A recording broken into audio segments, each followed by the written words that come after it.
Hay un capítulo entero de la historia del cristianismo que a menudo se nos pasa por alto. Uno que va desde Siria hasta la India e incluso hasta China. Un mundo vibrante que pensaba y rezaba en arameo.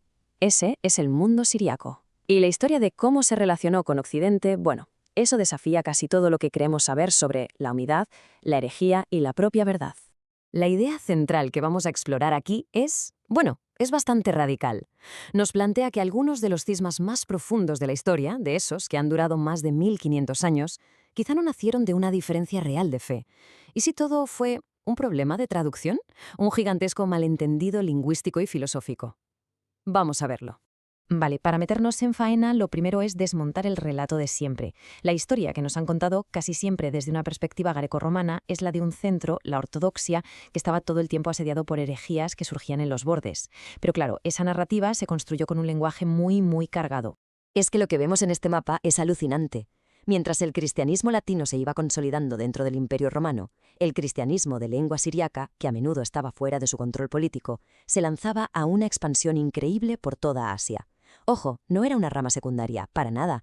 Era un tronco principal, con sus propios centros de pensamiento, sus propios misioneros. Una realidad que a menudo se borra de los mapas históricos que están tan centrados en Europa.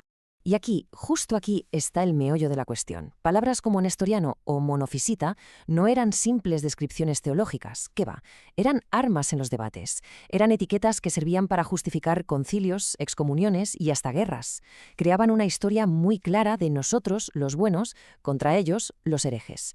Pero, ¿y si esas etiquetas se pusieron a gente que, en su propio idioma, estaba diciendo exactamente lo mismo que sus acusadores? Vamos ahora al corazón del asunto, que no es solo historia, ¿eh? Esto es filosofía, es lingüística. Se trata del choque frontal entre dos formas completamente distintas de entender y de expresar el misterio de la fe. Esta tabla lo deja clarísimo. El pensamiento griego y latino, el nuestro, es hijo de Platón y Aristóteles. Es un pensamiento que necesita definir la esencia de las cosas, necesita saber qué es algo, con precisión. En cambio, el pensamiento siríaco, de raíz semítica, es mucho más poético, más de la experiencia. Usa metáforas, analogías, no le importa tanto definir qué es Dios, sino describir cómo actúa en la historia. Son como dos sistemas operativos mentales distintos intentando ejecutar el mismo programa. El choque era inevitable. Claro, al principio esto no parecía un gran problema. Cuando se hablaba de la Trinidad, los términos clave en griego y en siriaco parecían encajar perfectamente. Physis era kiana, hipostasis era gnoma. Parecía que había una traducción directa. Y eso creó una especie de confianza, la creencia de que en el fondo todos estaban hablando de lo mismo. Pero era una confianza falsa. Porque aquí es donde todo se vino abajo. Cuando el debate pasó de la Trinidad a la figura de Cristo, esas mismas palabras, que parecían equivalentes, de repente significaban cosas distintas.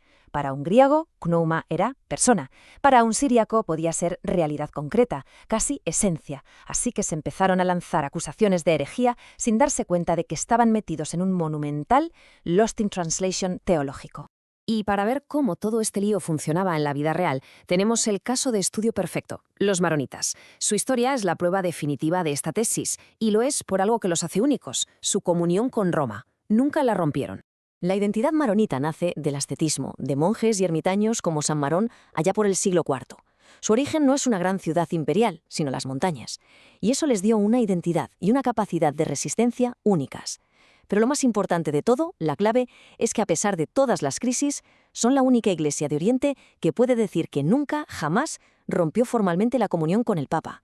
Y es precisamente esa lealtad lo que hace que la acusación de herejía contra ellos sea tan extraña y tan reveladora.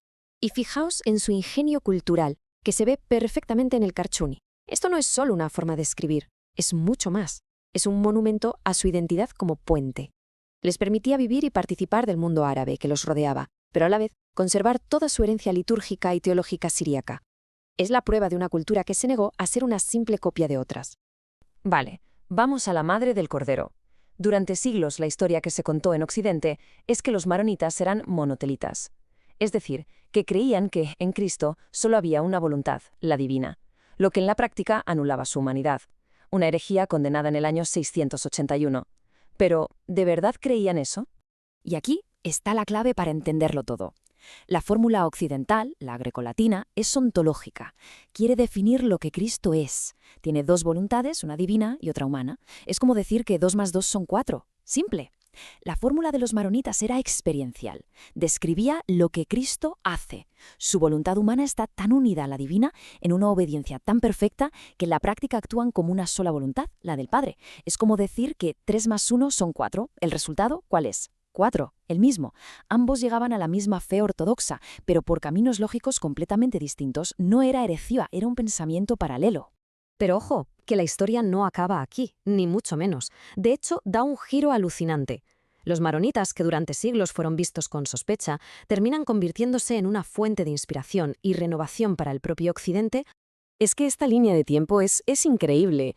En el siglo XVIII, un maronita, Asemani, se convierte en el bibliotecario del Vaticano y básicamente funda el orientalismo como disciplina académica. Pero, y aquí viene la paradoja, mientras él le enseñaba a Occidente sobre Oriente, a su propia iglesia la estaban obligando a adoptar costumbres latinas. La gran ironía llega con el Concilio Vaticano II, que les dice: «Oíd, dejad todos esos añadidos latinos y volved a vuestras raíces». Y el giro final, la reforma de la misa católica después del concilio se inspiró en gran parte en esas liturgias siríacas antiguas. La periferia, la que había que corregir, se acabó convirtiendo en el modelo para el centro. Y todo esto, esta nueva forma de ver la historia, no es solo para los libros, Ha tenido consecuencias muy reales y ha puesto en marcha un proceso de reconciliación después de más de un milenio de estar divididos. Y esta es la prueba definitiva, el reconocimiento oficial, negro sobre blanco. En 1994, la Iglesia Católica y la Iglesia Siria de Oriente, los herederos de los llamados nestorianos, firmaron una declaración diciendo que, en el fondo, sus antepasados creían en lo mismo y que esa división de 1500 años se debió, sobre todo, a malentendidos culturales y de lenguaje.